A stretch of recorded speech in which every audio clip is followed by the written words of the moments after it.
Welcome to the Packback webinar here, using artificial intelligence technology in online courses to improve student critical thinking and writing.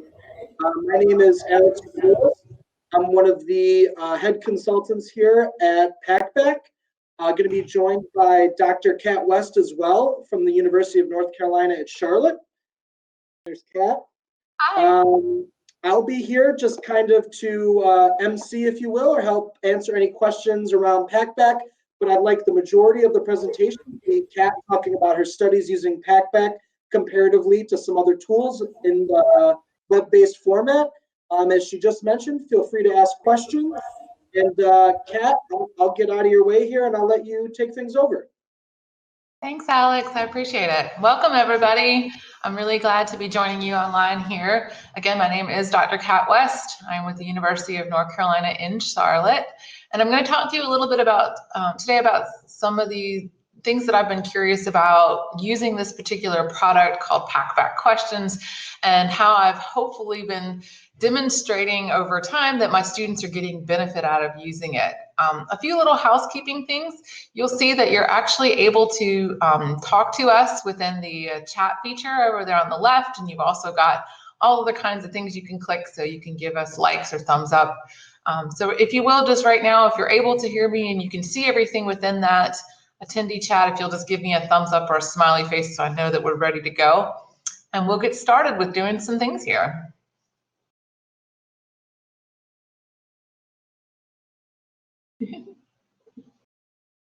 Excellent. All right, well, we'll get started with some of the research that I've been doing recently and some things that I've been noticing with my students, trying to help them understand how to use critical thinking within their studies at UNC Charlotte. So the first thing that I want you to do, and you don't actually have a note card necessarily, but just somewhere, wherever you're sitting at your desk or wherever you are, if you can write it down, if not, just brainstorm. But a question that you could ask if you were teaching a class and whatever your discipline is, again, for example, mine is psychology, but whatever your discipline is, think about a question that you could ask and post to a discussion board. And we're going to come back to this question a little bit later. So that's why I'm saying if you write it down, it'll be a little more effective.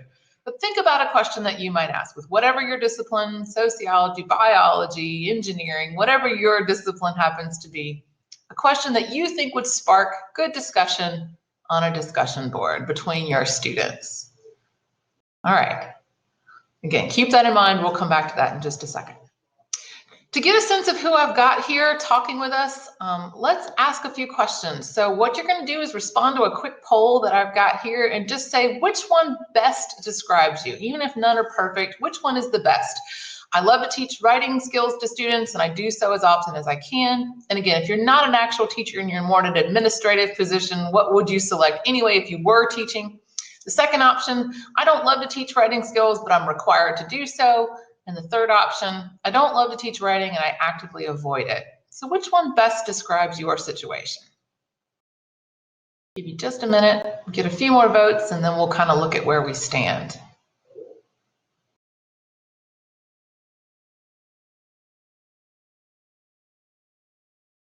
All right, so we're kind of an interesting mix here. We have about 44% of you that say you love to teach writing and you do so as often as you can. We have about 22% of you that say, I don't love it and I try to avoid it. And then there's some of you that are like me in the middle that I love, well, you don't love teaching it, but you're required to do so. I'm actually a fourth mix. I didn't even give myself that option. I love to teach it and I'm required to do so by the school. So let's just take a quick look. Let's do one more of these just to kind of get you guys familiarized with who's here. So the second question that we have here is, again, which best describes you? So pick the best fit. I would be more comfortable teaching writing if I had better skills. I would be more comfortable teaching writing if I had more time and fewer students. And I would be more comfortable teaching writing if I had better technology. Again, where do you fall? What's going to be the best description for you? And I kind of see an overwhelming majority occurring here. Just one more second. So again, 80% of you fall into that middle category, that you'd be more comfortable teaching if you had more time and fewer students. Now, if you were in person, I would have you raise your hands right now, and I would say, how many of you think the administration is going to go for this? That are going to say, yeah, sure, we're going to give you more time and less students. And invariably, what I see is 0 hands go up. So let's talk about what we can do. If that's not the case, if that's not the reality, that that's going to be what we're given, which is less students, more time, what else can we possibly do? And I was in that same boat. I'm thinking the same thing. I'm working with all these students and I see my class sizes increasing. What can I possibly do? So let me first introduce you to who I am a little more as far as teaching goes. This is my ultimate teaching philosophy. I firmly believe that if you can get students to write more, they're going to learn more. There's a whole lot of actual literature that we could go into here that backs this up, but the idea that students that write are students that learn. And two of the things that I also think are happening when students write is that they're increasing their critical thinking skills. They're having to back up what they're saying. They can have this opinion, they can make this statement, but then they have to back up what they meant. Or what are some supporting evidence? And what we get to teach them as instructors is how to back it up with actual fact versus just opinion. The second thing that I think works really well and occurs when students write is that they improve discipline-specific communication. This is why writing in every single class is important, because I don't want them to just learn how to communicate, for example, within my discipline of psychology. I want them to also learn that there are different communication styles in biology or in physics or in theater or whatever classes that they might be taking. Every discipline has its own flair and its own unique style. And that's one of the things that they can learn by doing more writing. But having said all that, we know that there are some challenges, and you guys already gave me a few indications that you may be familiar with some of these just based on your poll answers. But some of the challenges that I face at my university is that the class size seems to be increasing rather than decreasing. So kind of the exact opposite of what we were hoping for in our poll. I also know that a lot of students are really interested in online classes, and there's a whole variety of reasons why. Some of it is due to the age and the fact that they've grown up with technology. Some of it is due to the fact that they're non-traditional students and are having to work, and this gives them the flexibility to take classes in the time that they have. So there's a lot of different reasons, but we know that online classes are becoming more prevalent, but that they're different, and you have to do slightly different things in online classes. At least at my university, I have a whole collection of students, and I gave you some examples just now, but we have all different numbers of students, from those that are the traditional just out of high school going to school. We have some that have transferred from community colleges. We have some that are returning to school after a long break or returning to school after never having gone to higher education at all. So we have a very interesting mix, and because of that, I need tools that are going to be able to be reaching all of these different kinds of students. Speaking of the younger students, though, they are good at writing, but they have learned a very specific writing skill in that they are really good at writing 280 character essays. And that's about it. So let's talk for just a minute here. I'm going to go back to my slide before we do this next poll. We also know that the students are really, really interested in this idea of social media. Likes are important, follows are important. And what this really suggests to me as an educator is they want immediate feedback. And that's something that we need to keep in mind. If that's what they're used to, is there a way we can do that and turn it into a teaching moment? We also know that students aren't good at thinking and problem solving. That's where my little cartoon joke comes in here. If you ask a student to go and find something, some kind of fact or figure in the textbook or anywhere, this is the response that you're going to get, is that they just can't find it. They don't know how to do it, even if it is right there. So how can we work on that? How can we give them a little more confidence and build these skills? And then the final thing is that students have grown up believing that facts are the same thing as or are equal to that opinions are the same thing as or are equal to facts. And so that's really an important skill that we need to give our students, is to say opinions are important and they have their place, but they are not the same thing. So when I'm asking you to back up your statements with science, I expect you to know how to go and find that science. So I need to teach you how to go and find that science. All right, now let's move to our third poll here. How do you prefer to teach writing? So if you have to teach writing, what would you prefer? Would you prefer to have students write papers or essays to practice writing? Would you prefer to have students use discussion posts, or neither, because neither of them seem to work? So let's see if we can get our third poll to show up here and see if we can take some votes. All right, so where do you fall on this spectrum?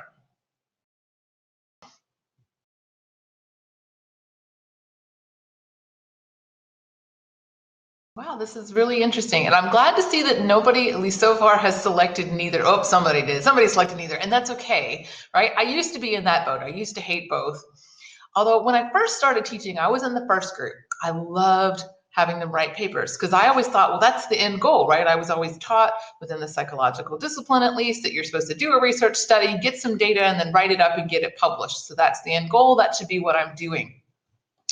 And I have actually since moved into kind of group 2. So again, there's pretty nice split here between group 1 and group 2, between essays and discussion posts. And the rest of this kind of conversation that we're going to have today is going to be me telling you why I've decided that discussion posts, or at least using Packback Questions, has been a lot more effective. And I think I'm getting better skills to my students than I was when I was focused solely on having them write papers and essays. All right, thank you guys for participating. Let's move on just a bit. So what I want to talk to you a bit about today is what happens when you use a typical discussion board, because I'm sure you've been here, and this may be even why some of you voted for neither, or some of you voted for essays, because when you're working with a discussion board, this tends to happen.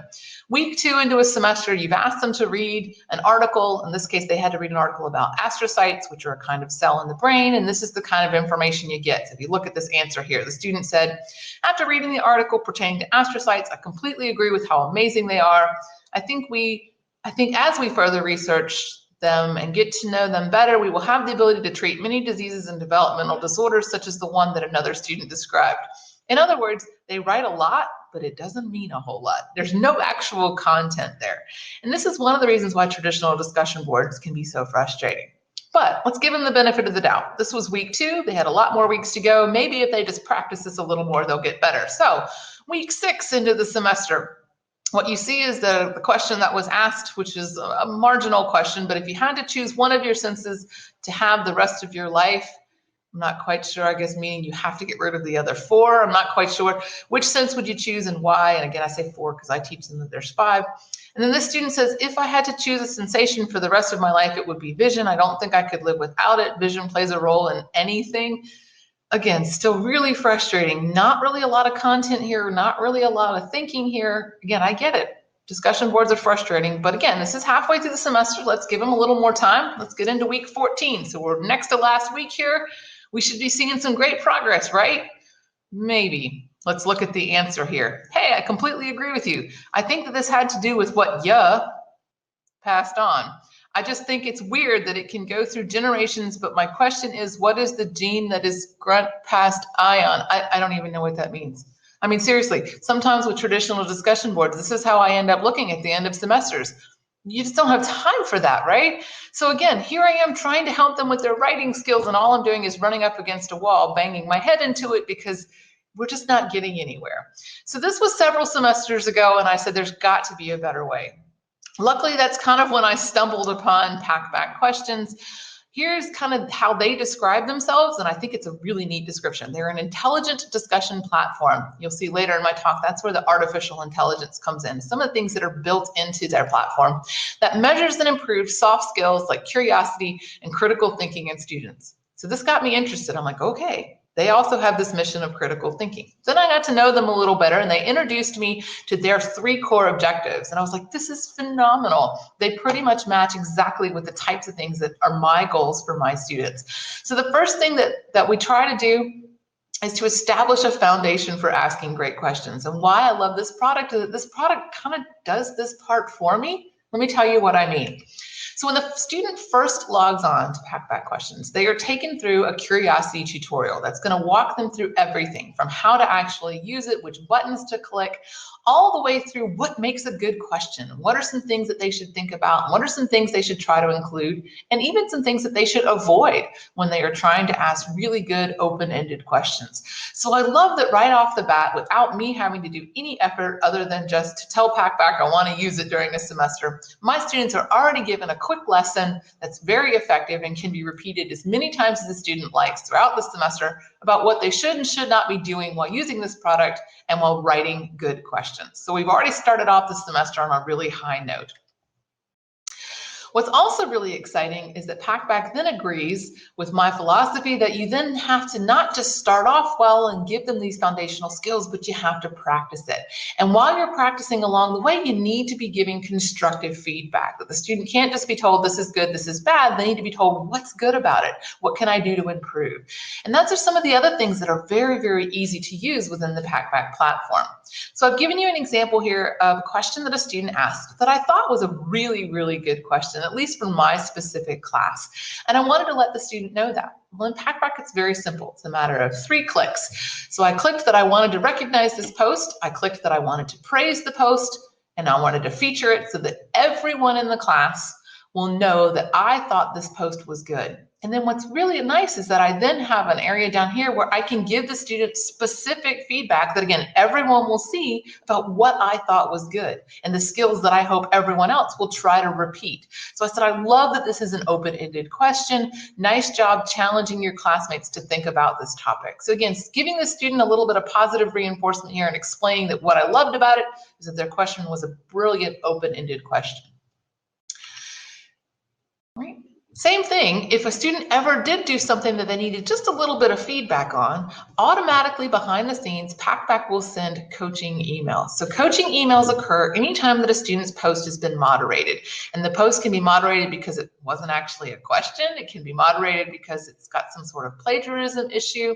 Can be moderated because it didn't follow the general criteria, whatever the reason might be. A student is not just going to have their post taken down like they would in a traditional discussion board. They're going to be sent an email that says, here's why your post was moderated. Here's what wasn't quite right about your post. Again, giving them constant feedback about what they can do to improve and what they can do to get better so that they can continue having effective discussion.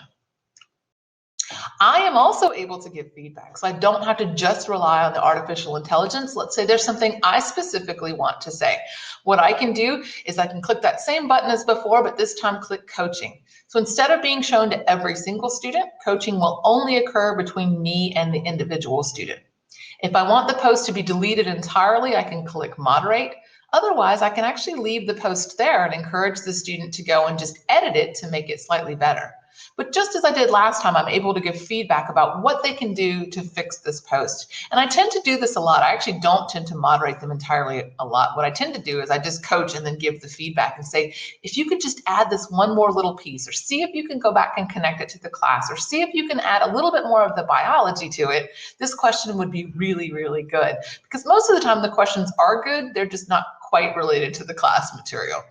So again, we have this constant system where we're giving them feedback so that they can learn to improve their writing skills throughout the semester. So all those posts that I thought were really good, not only are they going to be featured on the actual platform itself, so when the student logs on, they'll see little stars that say, hey, Dr. West said this was good or liked this particular post, but they're going to get sent a weekly email that's automatically generated every week that says, hey, here are some of the really good posts this week. Make sure you've checked these out if you haven't seen them. So not only is it a good reminder that they need to be participating in the platform, but it's also one more shout out, one more bit of kudos that makes the ones that have done really well feel even extra special. So again, from the student's perspective, this is what they would see if their post has been praised and has been featured. So this is what it looks like kind of from their perspective, and I've blocked out the name, but this is one that I thought was particularly good. So every single student that logs in is going to be able to see that I praised it, that it was featured. And in fact, I even pinned this one to the top because I wanted every student to maybe potentially answer this question.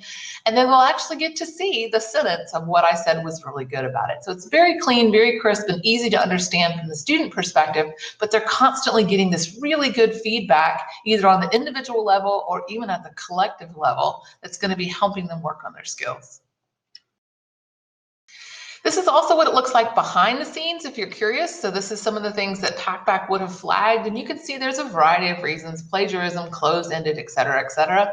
What I like is that it's not just an automated machine that's doing this. So the artificial intelligence is catching it, but then there are dedicated people, actual live people at PACBAC that will then go through and look through these and decide the next steps. And again, the student is going to be sent an email in every case. It's going to give them some information of what they can do to improve so that their skills only get better over time. All right, all that being said, I am who I am, and I wasn't comfortable just saying, I think this PACBAC thing is working. I think it's doing a good job for my students, and my students seem to be doing better with their skills. I'm not comfortable with I think. I want to be able to say, yeah, I can show you, and I can show you with numbers. So what I actually did last semester, and this was in a fall semester of 15 weeks for us, is I ran a research study between 3 sections of a class. Now, this particular class was run online, mostly so that I could keep things as standardized as possible. So I had the same recorded lectures, the same activities, homeworks, quizzes, exams, etc. Only thing that differed between my 3 sections was that the first section used Packback Questions to conduct weekly discussions. The second group used our LMS, our learning management system, in our case it's Canvas, to conduct weekly discussions. And then the third group read quality questions and answers each week, and then just indicated that they had read it and they had studied it and they would be able to answer it. Now, what group 2 students did not know is that the instructions they were given of what they were supposed to be posting in their discussion board were the same instructions that come from PACBAC. I just didn't say these come from PACBAC. I just said these are the instructions that you're going to follow this semester. This is the guidelines, et cetera, et cetera. Same thing with group 3. They did not know that the questions and answers they were reading had come from previous PACBAC discussion boards. I just picked really good questions and really good answers. And I said, you know, here's some good potential essay questions, short answer questions, see if you can handle these. So again, I'm still giving exposure to the PACBAC material just in slightly different ways, with the goal being, is it enough just to be exposed to it, or do they actually need to use it themselves?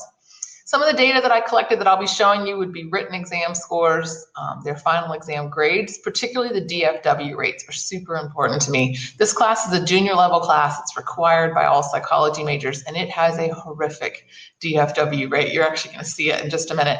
So if I can find a way to help students be more productive and be more confident in this course and get them through it, I'm happy. And then the last thing I'm going to show you is their weekly participation, which is important because I want them to be doing this weekly so that they're practicing the skills. So the first thing you can see here are their scores on their written exams. So for the final and the midterm, they had a multiple choice section, and then they had a written section. So what you're looking at are here their scores on the written section. The light bars are the midterms, the dark bars are the final exam grades. And as you can see, between group 1, group 2, group 3, there's definitely this trend, right? Where group 1 did better, group 2 did somewhere in the middle, and group 3 didn't do so well at all in their writing skills.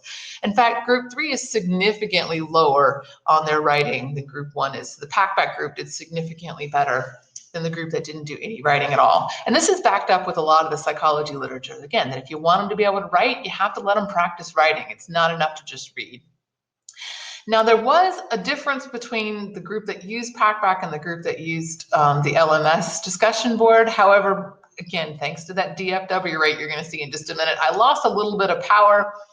Yay, statistics. So this isn't entirely significant. If I kind of ignore group 3, I can maintain my significance. But again, I'm not comfortable doing that statistically. So future studies are going to be following up on this and seeing if maybe I can re-add some numbers and get this power back up and see if this trend still continues of seeing that the PACBAC users do better on written assignments.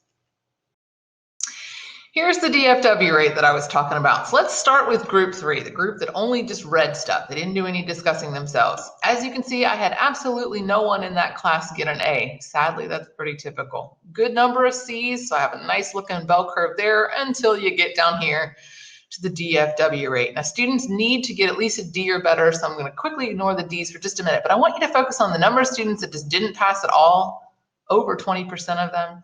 And the students that said, I'm not even gonna finish this, and withdrew, almost 25% of them withdrew. So this is a big deal. This is what I mean by I lose a lot of students every semester. They don't have the skills or the confidence or both. And so they bail on the class and they end up having to retake and restart over and over and over again. I would love to be able to solve that problem. Now, the other 2 that you're looking at, the green bars are my PACBAC group, and then the yellow bars are the group that used the learning management system. And here's where I got excited. Check out the W rate. Significantly fewer students withdrew from the course in my PACBAC group. And overall, when you make them right, you do have fewer students that get Fs. And what's also more exciting is I had significantly more students get A's and B's in my PACBAC group. So I'm really excited that it seems to also help save those that are struggling a little bit, or maybe even a confidence issue with my withdrawing. And it bumps up my good students maybe a level.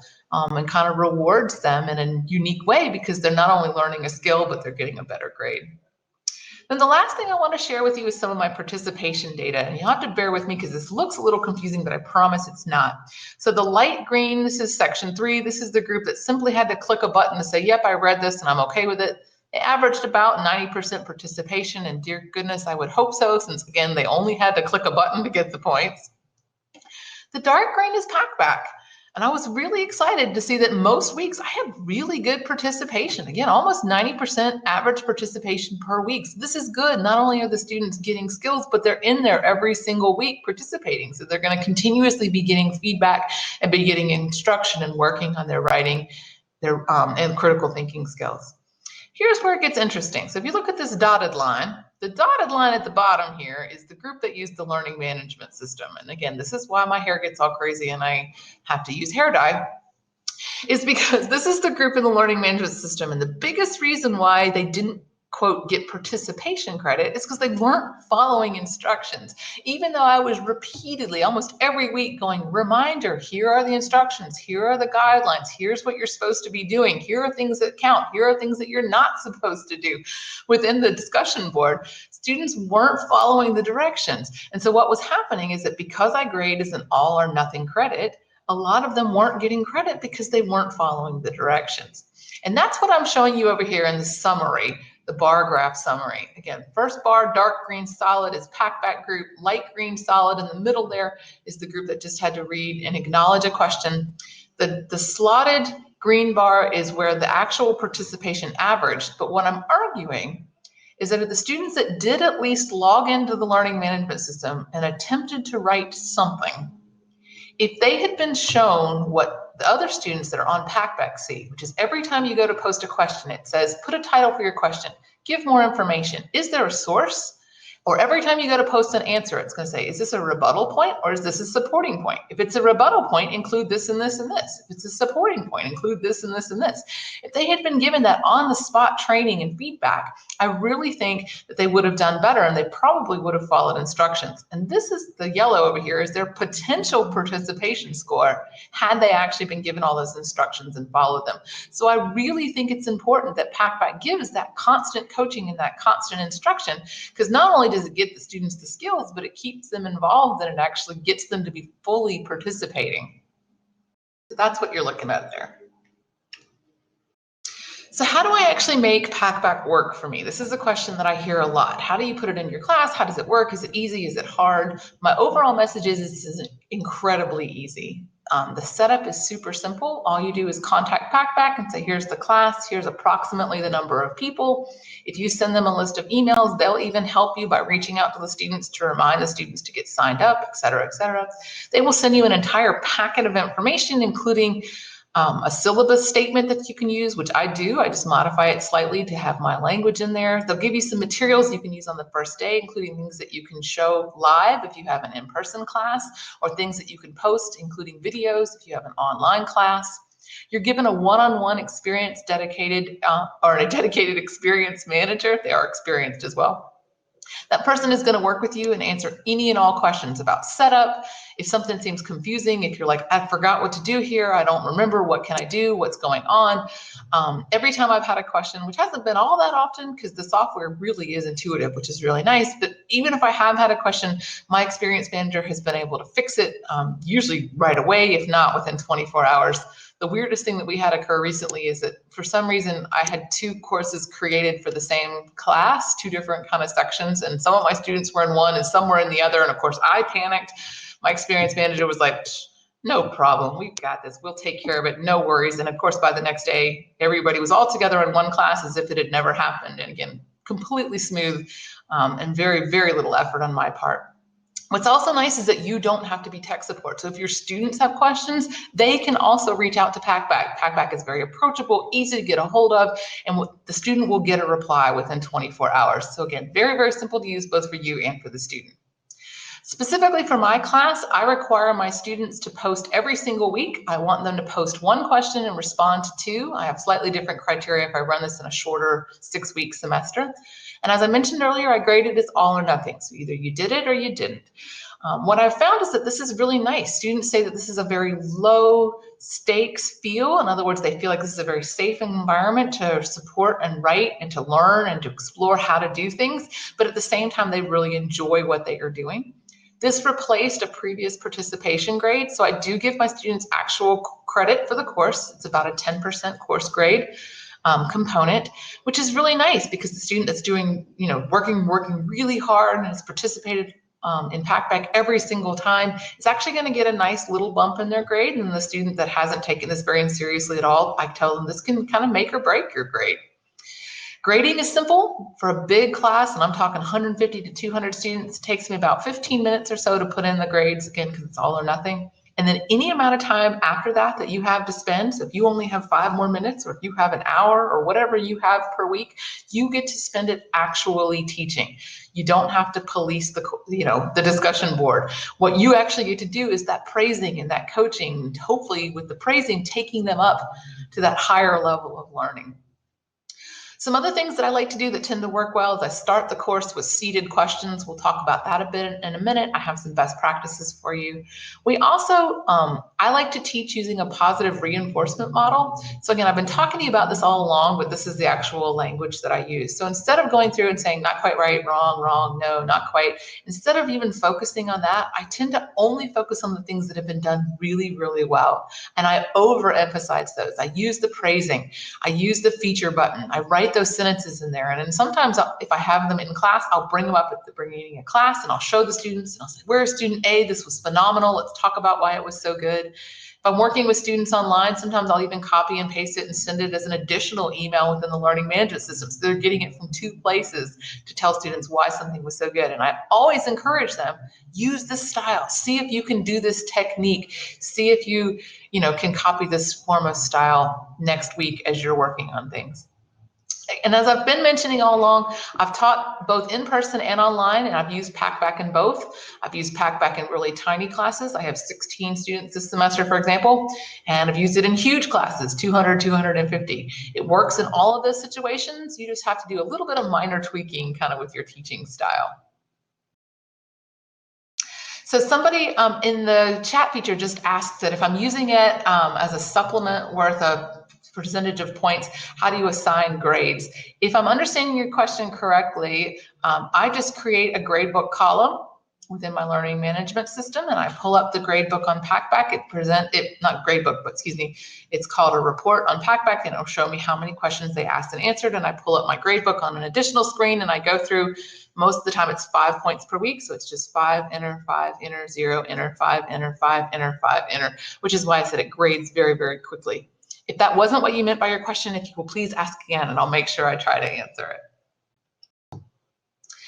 So let's take a quick look at those questions that you wrote earlier, and I'm going to give you some best practices. So as I just said, I tend to start my course with questions. I like to have some questions already there so the students don't see anything blank. And PACBAC will provide questions for you. I mean, they've got a whole bank that you can choose from, but I always think it's a little better when the student sees your name at the top and they see the kinds of questions that you wrote so that they can have examples, not only of things that they can answer right away, but styles of questions that they can hopefully emulate as they go through the course. So here are a few of my favorite kinds of questions to ask. The first would be to take 2 terms or 2 concepts that you want them to remember or learn in your class and just have them do some sort of comparison within the question. So for example, 2 terms that I taught them were sensory neurons and motor neurons. And we talked about how both of these 2 different kinds of neurons do different things. And so to get them to understand, all right, these terms and to practice discussion, I said, pick one. If you had to live your life without one of these 2, which one would you choose to live without and why? What would that look like for you? And the language that I like to use is defend your choice, back up your choice. You'll see at the beginning of the semester, there's a lot more backing up of choices with opinions. But then as we move through the semester, we get a lot better about backing up our choices with science, which is, again, the skill that I'm going for. Similarly, you could do this with case studies if you have case studies within your discipline. So I picked 2 patients here that students would have been taught. And I said, if you had to live life as one of these individuals, pick one. Again, defend your choice.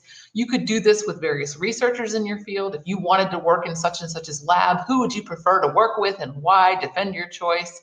If one of these researchers suddenly disappeared and all of their data disappeared, which would have the biggest impact on our field? Those sorts of questions. So again, when there's no right or wrong answer, but it's going to lead to some discussion and some debate, those tend to work really well. And then the third kind of question that I really like is when you can always pull in something that's peer reviewed and have them use an article to spark discussion. So there was an article that came out a couple semesters ago about traumatic brain injury in football players. This leads to some really good discussion because I just say basically, you know, speaking from a scientific perspective, encouraging them to use this article. Should we allow people to play football? And you'll get answers all the way from, no, please don't get rid of football. Let's work on the rules. Let's work on helmet technology. Let's do this and this and this to try to correct these problems that are listed in the article. All the way to the other side of, yes, we should absolutely. Look at all these things that happen per the article. We should absolutely outlaw football, and we should probably also get rid of boxing and everything in between. So again, these are some best practices for asking questions. The idea being keeping it open-ended, making it to where they have to pick a side, and then more importantly, defend their choice, because that's where the critical thinking is going to come in. So take a look back at your note card or wherever you wrote your question for just a minute and see how you did. All right. Would you have praised or coached yourself here? Would you have told yourself to make it a little more open-ended, or would you have said, excellent job, great open-ended question, and kind of give yourself a quick score? So the question about quality scores that just came up in the chat room over there, that's a phenomenal question. So what you're actually going to see is that you got just 2 seconds ahead of me. So I'm going to come back to that in just a minute, and I'm going to talk about something called a quality score, and we're going to get to that. So hold tight. I promise I'm going to get there. So here it is. Every single time that a student posts both a question or an answer, they are given that immediate feedback that we said was so important for today's student. They love the likes, they love the follows. So again, they like that immediate feedback. So every time a student posts, they are given a quality score. In this case, PAC calls it a curiosity score, which I think is a really great term. It's based on a number of different pieces. So the post itself has to be credible. It's got some information for participation and effort, so amount that was posted there, as far as the types of things, did they put in a source? It's also based on presentation. Was it formatted correctly, et cetera, et cetera. So they're given an automatic score. And so what you could even do as an instructor, because they will see the score and you will see the score, is you can encourage them maybe in a subsequent post to try to get a higher score. You could collectively talk to all of your students and say, great job. Did you know that you could potentially get a higher score if you link it to a source, or if you add a little bit more information explaining what you meant? And so encourage them to be adding to what they're writing. Again, all of this is just going to be increasing their writing skills, but students are very competitive and very, again, feedback prone, and they're going to like to watch that curiosity score increase the next time they post another question or response. Now, your question was, can you use the quality score, whether or not you use it in grading or not is completely up to you. I personally don't use their quality score in their grading. I just use it when I'm giving them feedback. So if I consistently see a student that's getting a low quality score, it's usually because their question or answer wasn't all that great. And it also usually means there wasn't a lot to it. So the feedback that I'm going to be giving them a lot of times is, can you elaborate a little more? Give me a more here. What were you thinking? Explain to me what was going through your head. So yes, I can use that as a teaching moment. I do have a faculty that also uses this kind of as the opposite end of the spectrum. She uses it as an extra reward at the end. And if you're curious about that, I can get that specifics for you. I think she does it as some sort of like extra credit. Like if you have an average curiosity score of over X amount, and I forget exactly what that is, she gives them a little bit of a bonus. But there's multiple ways that you could use that curiosity score, again, to promote your students. What's also fun is that there's a leaderboard. Let me see if I have that here. I don't think I do. I'm so sorry. I don't actually have a picture of the leaderboard for you. But again, each week the students are given, depending on how much they've posted, kind of a cumulative curiosity score. And it's grouped into a leaderboard where you can see the students ranked in your class as who's got the most points, who has the second, who has the third. I have used that particular thing to spark a little bit of competition in class. I've brought it up before and I say, ooh, look here, look who's really close between number 2 and number 3. Let's see if we can overcome the first person this week. And you'll see your really good students especially are going to have a flurry of extra activity in PACback to try to move themselves up the leaderboard. The last thing that I wanted to quickly talk about was the third philosophy piece from PACback is that they like to fuel purpose and curiosity. In other words, we're not just doing this to learn skills, although for me that's a major goal, But I'm also having them do this because it gets them interested in the class material. And the more that they're interested, the better their writing is actually going to be, because they're going to want to write about it. Here are some really interesting things that over the past several semesters my students have told me. They told me that it's a great resource for learning. They told me that because the questions have to be open-ended, and that they know that PAC PAC's going to check for that, that it's actually made them a little more aware of their writing. The students have told me that it's a great way to go above and beyond the course material. So sometimes they'll get into discussions on PAC PAC on things that you just don't have a chance to cover in class. There have been other times where a student will ask an amazing question in class and you just don't have time. And I love to pause and go, you know what, student A, that was a phenomenal question. I'm so sorry I don't have a chance to get to it right now. But what I want you to do is either write it down, or if you allow technology in your class, log on to PAC PAC, make that your question for the week. And students are like, yeah, that's great. Oh, you can hear all the rest of the class goes, oh, like, why didn't I think of that? That sort of thing. So it's a really great tool to use in that way too. And then the last thing that I love that my students have said is that it helps them to think more critically. It's forcing them to learn. And again, it's impacting them outside of their grade. So they acknowledge this, that they are learning things besides just getting a grade. So I think that's really, really impressive. If I had to discuss what was kind of different about PAC PAC versus the LMS, besides the fact that I think PAC PAC helps students learn a little better than the LMS, at least my data suggests that, several things. First of all, you can keep everything all in one place. So if you're familiar with most learning management systems, if you're going to have a graded discussion, each week or each discussion period is its own discussion board. So students can't go back. And I think that's really important, particularly in classes where the material builds on itself. You want them to be able to go back and say, hey, now that we're learning about this, this reminds me of what we did in chapter 4. And that's also really nice about the PAC PAC platform, is they can search for specific terms, they can search for things that have been talked about, they can search for things that have not been talked about. It's really, really impressive. And what I mean by not talked about is somebody posted a question and nobody responded to it. They can search for questions that have had that happen. So it's really, really a nice way. It's very user-friendly and very easy. But again, it keeps it all there so that the student doesn't kind of feel like the class is disjointed and disconnected. It all feels like it flows together. My second thing that I really love is that PAC PAC allows me to, again, spend more time teaching. I'm not sitting there policing the discussion board and repeating over and over ad nauseum, please follow the directions. Here are the reminder of the guidelines. Here are things that you're supposed to do. Here are things that you're not supposed to do, because PAC PAC's doing all of that for me behind the scenes. So what it's going to allow me to do is to spend all of my time pushing them to that higher level, getting them to think through the questions that they're asking, the answers that they're posting, and doing more of those higher level Bloom's taxonomy activities, things like applying, analyzing, evaluating. So they're going to get some better skills.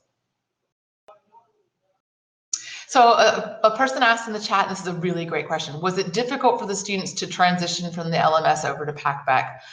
Again, keeping in mind that in my actual study, the students only used one or the other. So they only used PAC PAC or they only used the LMS. Now, in general, my students have had no trouble at all using PAC PAC.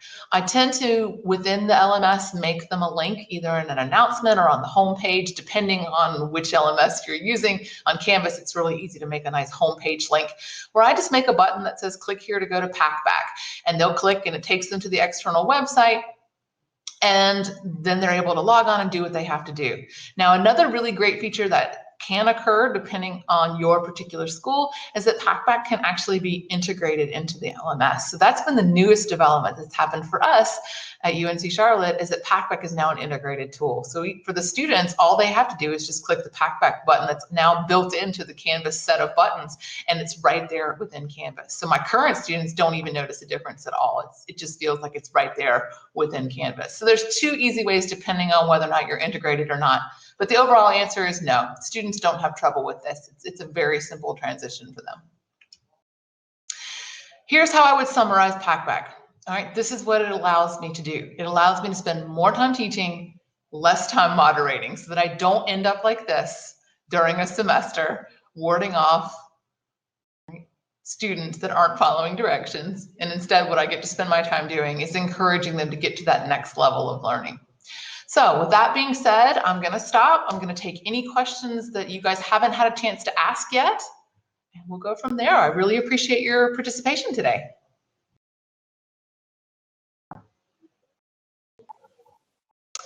So there have been some great questions that are popping up on here. The first one is, how long have I been using PACBAC? I've been using it about 6 semesters now. I'm going into my 7th semester this summer as we start. So I've been, I guess I'm a PACBAC veteran, if you will. And every time I always think of new tricks and tips, or if you put them together, you get trips, that have seemed to make the process a lot easier for me and for the students. So I've been using it for quite a while. And then the second question was about PACBAC conversations outside of my class or section, other sections, courses, and schools. John, I'm not quite sure what you're asking. I have used PACBAC in a number of different sections, all the way from an intro section of psychology, which is going to have predominantly freshmen, to this semester I'm using it in a senior seminar class, which is about 16 students.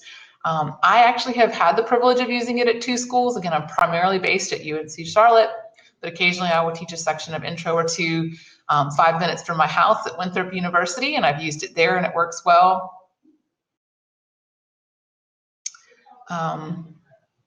I do slightly different things. I do have them do stuff with PACBAC occasionally outside of the actual PACBAC discussion board. For example, my senior seminar students have been warned that our final exam is going to consist all of PACBAC or PACBAC derived questions, and that's essentially what we're going to do, is kind of this discussion final exam feature. So there's a lot of cool things that you can do that. Oh, I understand. Okay, so you're asking if PACBAC students can connect with other schools taking similar classes. I'm going to have to default over to Alex on this one. There is a way that students can explore some discipline-specific things, but I'm not quite sure how to make that happen. And then I'll get over to Bruce's question. Yeah, hey, Kat. So within PACBAC, students can search and see other things being said in other communities through the Explore feature. Of course, you can't see students' names or any specific information, as we are FERPA compliant, so all of the students' information remains private to their course in their semester within the university that they're at. I knew there was some trick. Thank you. Yeah, of course. So what LMS did I use prior to PACBAC? Well, I have used Blackboard, Moodle, and Canvas. And I have found that the discussion features on all 3 have serious limitations. And that's putting it very nicely. So where no matter which school I was working with and what LMS I was using, I was desperate for another tool, because I value the discussion. I see the merit to it. But again, what I want to spend my time doing is teaching and not moderating. So yes, I've used a number of different LMSs. And then Lori has asked, do I see more discipline-specific writing in the questions or in the responses? And honestly, the answer is both. They start off the semester asking some pretty generic things, particularly in psychology. They tend to bring in a lot of discipline-specific things, but from other parts of psychology. So for example, in my biological psychology class, they'll ask really great questions, but it's more social psychology or IO psychology. And one of my missions is to try to get them to think, because we're in a biological class, can they apply the actual biology to the particular question? So I never discourage those questions. I just try to get them to add to it and say, how can we connect this with the biology? The writing, as far as outside of PACBAC goes, significantly improves. It definitely sounds more professional. It sounds more put together. For example, like on their final and their midterm exam. So what I am seeing, at least for the psychology students in my particular classes, is that it really does seem to make them sound like they're using the psychology language a little bit more, which is exciting. A future research study that I'm planning, and I'm not sure exactly when I'll get it to execute, is I want to take some students from several different intro sections, like intro psychology, intro sociology, intro criminal justice, something like that, and do some sort of cross-discipline study to see if it helps amongst different disciplines. Again, haven't quite gotten that off the ground yet, because that's going to require some communication with other colleagues, but that's on the books at some point. And then the last person asked about accessibility, and yes, PACBAC has been working very hard on accessibility, and I'll let them follow up with that. Hi there. So I'd like to address you directly. I'm Victor. I'm the accessibility specialist here at PACBAC. So we put a lot of work into making sure that PACBAC is accessible to a wide variety of users with disabilities, and that includes students who are fully blind, who may have a vision impairment, who are using screen readers. So we have regular audits. We hire an outside vendor to make sure that we're compliant to those goals. But then also we've had students email us in the past and say, hey, I'm a blind student. I use a screen reader. PAC PAC has worked great for me. And then the other thing we do is that if there are any major issues, if a student says, hey, this one thing doesn't work great in my screen reader, they can contact us directly and we'll take care of those right away. So, and if you have any further questions, our like sales folks and everyone knows kind of like a lot about our accessibility, but I'm also happy to answer any specific things on accessibility. Awesome. Hand it back to you. Anybody else have any questions? This has been some wonderful discussion. If I haven't directly answered your question, or if I didn't quite know what you meant, if you have any follow-ups, please feel free to contact me directly or to contact anybody at PAC PAC and they can get you in touch with me. Another thing that I would just like to mention to you that we have going on, because I have found it to be a lot of fun, is we have a community now for instructors. So even if you aren't sure if you want to use PAC PAC and you'd kind of like to see what it's about, or if you just want to trade some tips and some tricks about teaching in general with faculty across all different disciplines, we have a faculty community now. So you can reach out to these guys and they can get you the link to how to get in there. Again, it'll show you a little bit of what PAC PAC looks like, but it'll allow us to, again, trade some ideas, trade some tips. We don't just talk about PAC PAC within the faculty community. We talk about all kinds of things, from how to support our students, how best practices for teaching, et cetera, et cetera. So definitely feel free to jump in on that. Rhonda, I see your note there about presenting to you guys over at Michigan. Absolutely, anytime. If any of you have any questions, again, please feel free to reach out to me or reach out to PAC PAC and have them connect us. And I'd be happy to help in any other way that I can.